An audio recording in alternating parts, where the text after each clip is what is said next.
I hope आप सब लोग ठीक होंगे। कुछ लाइव ट्रेड्स करके दिखाता हूँ, आपको थोड़ा आइडिया हो जाएगा कि किस तरह से मार्केट को ऑब्जर्व करना होता है। ठीक है, ये हमारी यूरो यूएसडी का चार्ट है।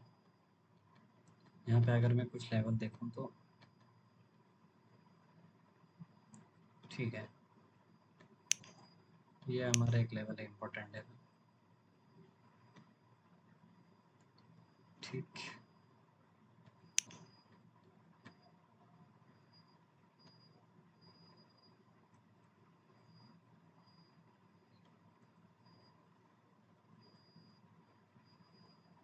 इसके अगले वाले कैंडल पर जो है मैं एक ट्रेड लूँगा, और जो भी ट्रेड लूँगा मैं उसका मैं कैंडल साइकोलॉजी आपको बताऊँगा कि कैंडल साइकोलॉजी के हिसाब से ये क्या बोल रहा है मार्केट। यहाँ पे मैं बाई के ले गया इस पर्टिकुलर कैंडल पर। ऑल्दो हमारी जो मार्केट की ट्रेंड है वो सेलर्स का है। यहाँ से आप देखना सेलर्स किस तरह से एंटर किए हुए हैं, तब भी मैं इस पर्टिकुलर कैंडल पर बाई के ले गया। द रीज़न इज, मैं आपको वही बोल रहा हूँ हर बार कि बाइनरी के अंदर पास्ट 8 से 10 कैंडल्स की इंपॉर्टेंस बहुत ज़्यादा होती है। बिकॉज बाइनरी में आप नेक्स्ट कैंडल प्रेडिक्ट करते हो, अगले 1 मिनट के लिए प्रेडिक्ट करते हो, तो उसकी इंपॉर्टेंस बहुत ज़्यादा हो जाती है। मेरा यहाँ पे बायर्स के लिए जाने का रीज़न ये है कि आप एक बार इस बायर्स की कैंडल को देखो और इस बायर्स की कैंडल को देखो। एक बार खुद से बोलना कि सेलर्स यहाँ पर प्रेशर के साथ है कि यहाँ पर प्रेशर के साथ है। खुद से क्वेश्चन करना, इसके बाद मैं आपको जवाब देता हूँ। मेरे हिसाब से यहाँ पर सेलर्स की प्रेशर ज़्यादा है, बिकॉज यहाँ पर सबसे पहले आपको एक छोटा सा सेलर्स का कैंडल दिखाया, उसके बाद एक हेल्दी सा सेलर्स का कैंडल है, फिर ये जो सेलर्स की कैंडल है ना, ये एक इनडिसीजन कैंडल है। यहाँ पे बायर्स की भी एंट्री हुई है, सेलर्स की भी एंट्री हुई है, रिजेक्शन हुआ है। ठीक, उसके बाद ये जो सेलर्स की कैंडल बनी है, ये देखना आप कितना हेल्दी सेलर्स की कैंडल बनी है। उसके बाद इस वाले सेलर्स की कैंडल में भी यहाँ पे बायर्स की एंट्री नहीं है और सेलर्स की तरफ से रिजेक्शन है। ये चीज़ होते हुए भी यहाँ पर आपका एक हेल्दी बायर्स का कैंडल बना। उसके बाद जो अगला वाला कैंडल बना, अगर ये हमारा इस ग्रीन कैंडल के बाद एक छोटा सा रेड कैंडल बनता है ना, तो हम सेल के लिए जा सकते थे।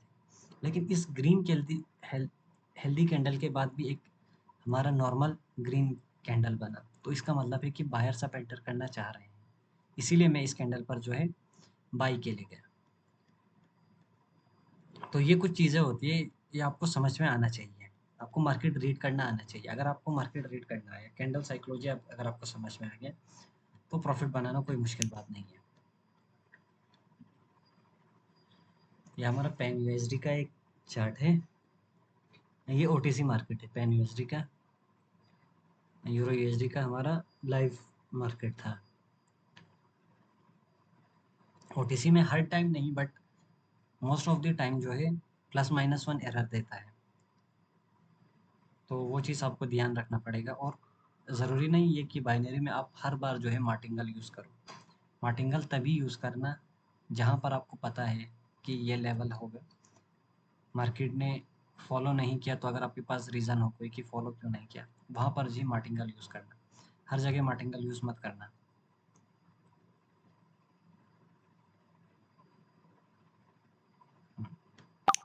अगर ये हमारा एक, ये जो ग्रीन कैंडल है, ये हमारा अगर यहाँ पर क्लोज करता या इस वीक के जो है नीचे यहाँ पर क्लोज करता, तो मैं यहाँ पे बाई के लिए चला जाता। लेकिन ये इस वीक के ऊपर क्लोज किया और लेवल के पास क्लोज किया। ऑल्दो ये एक गैप डाउन दिया है, तो वो थोड़ा प्रॉब्लमेटिक है, क्योंकि गैप डाउन की वजह से क्या हो रहा है ना, यहाँ पर आपका अगर कैंडल यहाँ पर क्लोज होता, तो इसके और आपके लेवल के बीच में छोटा सा गैप है, तो मार्केट मेनली क्या करता है कि उस लेवल तक जाकर वहाँ से रिएक्ट करके नीचे आ जाता है। लेकिन ये जब गैप छोड़ता है ना इस तरह से, तो यहाँ पर एक कैंडल बन सकता है, एक कैंडल छोटा सा ग्रीन कैंडल फॉर्म हो सकता है ना, तो ये थोड़ा प्रॉब्लमेटिक है। तो अगर इस केस में मेरा ग्रीन कैंडल बनेगा, तो मैं मार्टिंगल के लिए जा सकता हूँ। लेकिन अगर मेरा ग्रीन कैंडल यहाँ पर बनेगा, तो मैं मार्टिंगल के लिए नहीं जाऊँगा। तो आपको ये चीज़ पता होना चाहिए कि कब मार्टिंगल के लिए जा सकते हो, कब नहीं जा सकते हो, कब एमटीजी ले सकते हो, कब नहीं ले सकते हो। ये आपको समझ आना चाहिए। ठीक है? तो ये मेरा दूसरा ट्रेड था, ये तीसरा होगा।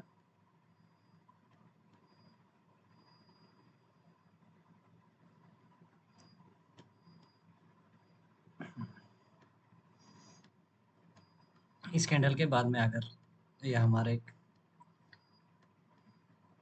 ग्रीन कैंडल बनता है तो इसके बाद मैं ट्रेड लूँगा। और ग्रीन बहुत हेल्दी कैंडल भी नहीं होनी चाहिए, जैसे अभी अभी जितना कैंडल है ना अभी, उतने का अगर बनेगा तो मैं ट्रेड लूँगा अगले पर। तो बस पेशेंस होना चाहिए आपके पास, जब तक आपका सेटअप नहीं बनता है या जब तक आपका मार्केट जो है जो रिक्वायरमेंट्स है उसको फुलफिल नहीं करता है, तब तक आपने ट्रेड नहीं लेना है, इमोशंस में आके ट्रेड नहीं लेना है।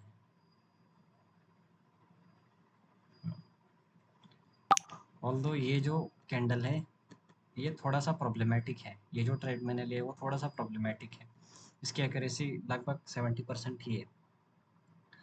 बट मैं यहाँ पे बाई के लिए इसलिए गया क्योंकि एक चीज़ याद रखना आप, या आप एक कंसेप्ट भी मान सकते हो कि जब भी मार्केट इस तरह से छोटे-छोटे कैंडल्स बना रहे हो, जैसे यहाँ पर छोटे-छोटे ग्रीन कैंडल्स बना रहे हैं ना, उसके बाद एक हेल्दी रेड कैंडल आ जाए, तो मार्केट कोशिश करता है फिर यहाँ से फिर से,